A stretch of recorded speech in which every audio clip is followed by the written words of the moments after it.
The day you decide you don't want to be family, you got to have an asset that you can sell as you move on. What we buy you out. I'm just being realistic here, you guys. I really just like me tons better not living with them.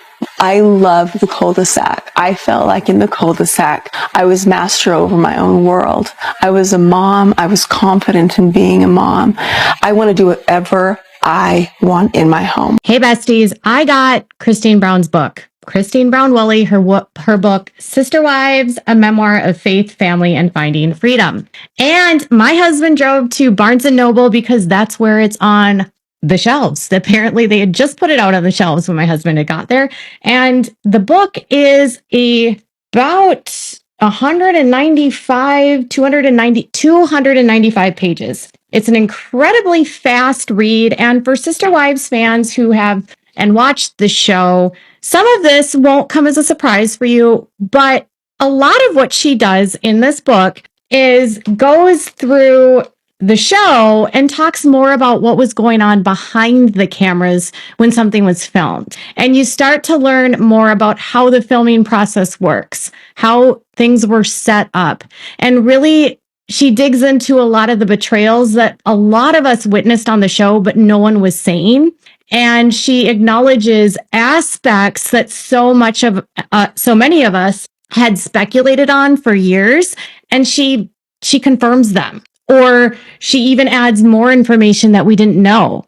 And a lot of it comes down to the lack of intimacy in her marriage with Kody, which she describes in incredible detail, and really that betrayal because Kody married her and he wasn't attracted to her. And Christine didn't find this out until he decided to write a book with her after the show came out and humiliate her. And their marriage was not always great. And her relationship with her sister wives, not good.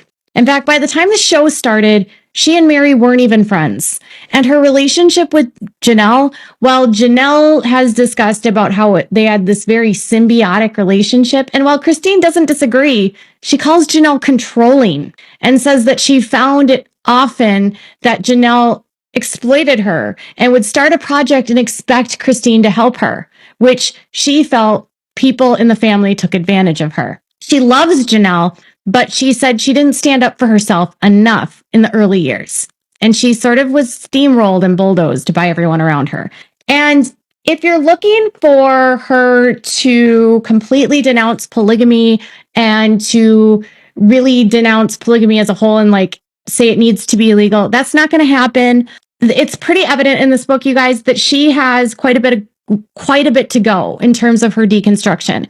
But it's very refreshing to see her perspective evolve and change as she starts to tell the story and she starts to wake up and realize that she is being manipulated and being lied to.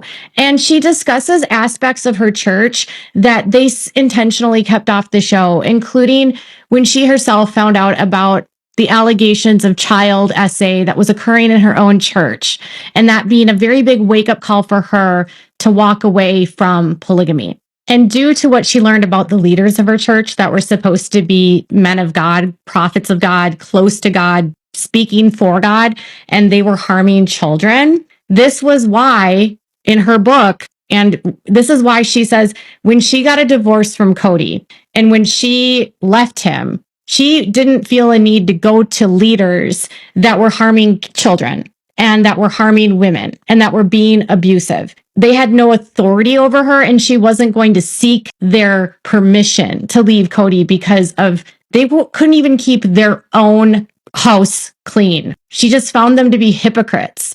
And so she didn't need their permission. It's really nice to hear her acknowledge that because it was something that was happening behind the scenes, but they weren't saying, but she was keenly aware of what it was happening. And it was a reason why she left her church. In fact, she speaks about how the church changed when members of the church were actually sued for embezzling from an actor. She writes, Also, according to our church, God said men are in charge. Seriously, what kind of God would come up with that plan? I started to question members of our leadership. I didn't find them honorable, and on a personal level, I didn't care for them. The actor Virginia Hill accused them of stealing more than $1 million from her. A civil court ruled in her favor, as well as holding that church leaders embezzled tithing money. The church chose replacement leaders who were so strict that our children hated them. They wanted Kody to cut his hair. They said that he couldn't pass the sacrament, bless, and pass ceremonial bread if he didn't, because Jesus had a crew cut. Then we found out we weren't supposed to wear earrings. Church teachings became more about previous prophets, previous church leaders, than about our scriptural doctrine. I told him I didn't believe our articles of faith were the words of God. I think one of the aspects about the show that has truly frustrated me is the lack of transparency they had when they discussed what was going on within their own church. Now, she describes the reasons why they didn't specifically talk about the church, and a lot of it had to do with the church not wanting to be involved in the show, getting in trouble with church leaders. And a lot of it, too, was just that they didn't want to cause harm to their family members that were still inside the church or betray them. But she does acknowledge something that they've never discussed on the show. And this was right after they started filming Sister Wives. The church needed to control its message, and the Brown family was a wild card, and no one knew how the public would receive us.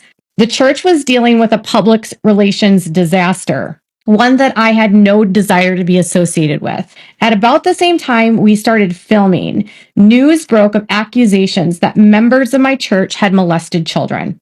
Exactly what I'd always decried about the FLDS. That shook me. Even the thought of something like that happening to one of our kids could bring me to tears. And this was the group that provided the morality rules for how we should behave. I thought back to Mom and how she always said we should judge church leaders individually rather than assume they are righteous or good. As the church admonished us for going public, they continued to live in secrecy, and nothing could convince me that being afraid of the outside world justified a system where true evil could exist. It's like a petri dish. Bacteria grow and grow because nothing is coming from outside to stop it. So after years where they're publicly defending this and saying, we're not like that, our church isn't like that, privately, they knew that their church was like that. And I recognized they were in an precarious situation, and they had an agenda that they needed to portray to the mainstream media. But it also, to me, highlights the fraud that was happening. And I don't really put this on the women, because if you read the book, you're going to see just how incredibly naive Christine is. So naive that she claims that because she used oxycodone for 2 weeks, that she was addicted to it, and that she didn't even get through a full prescription because she had knee surgery. So she had knee surgery and she used her oxy for the pain, but then as she's using it for the pain, she's also using it because it makes her feel better. And then after 2 weeks, she realizes she's addicted to it, and so then she needs to get off of it. Not quite the same as a full-on fledgling addiction, but she didn't like that it made her feel like she needed it. But it's the naivety of her, because in her culture, any sort of substance is a sin, and using substances to escape is a sin. And so I think that ingrained in her that, even using it for 2 weeks and feeling like I wanted to use it was enough, but she didn't even finish her bottle that she had prescribed. So I don't know. She's very naive. A lot of what the book really does is it exposes how much of a fraud the show actually was. So they would go on to a set, right? And they had everything pre-planned. And when they would put together a season, the way she describes it is, okay, we would have these events that we were going to do. So big family events is what they would film. And then in between the filming of the events, they had to go and do their interviews, and then they had to do like their promotional stuff. And so they were working all of the time, usually 1 week on, 1 week off. And during that period, they really only saw each other when they were filming, because when they weren't filming, they had to do all of their other they had to take care of all their other responsibilities in life, and they had children to raise. And so the bulk of their relationships occurred on camera. And when they weren't on camera, they weren't together, weren't off camera for very long at any given time. And when Kody wasn't on camera, he really was only with Robyn. And Kody and Robyn really coordinated what it was they were going to say together on the show. And that also impacted how everyone else on the show responded. And she talks in great length about how once Robyn joins the family, Kody really finds this, person, and he deserts everyone. He spends all of his time with Robyn. He's never with the kids. He's really never at home. He will show up at 6:00 at night. He'll eat dinner, which is a dinner that he demands that she makes. It's not normal food that they would eat. The house has to be spick and span, perfectly clean. Everyone has to be on their best behavior and treat him like a king. And if they don't treat him well, and if they don't act right, and if the kids don't act right, he leaves because the house isn't perfect. And he can go somewhere where it is perfect. And he won't change who he is because it's not his responsibility. And so his quote is, I move from pain to pleasure. So if it's painful where Christine is, he's going to go where it's pleasurable, where it's with Robyn. And he would often tell Christine, I don't love you because you're not lovable. Be more lovable. He always would put little guard rails and goalposts that she would have to meet in order to gain his love. But then once she would get there, he would change it, or he would make her do something that she couldn't even achieve.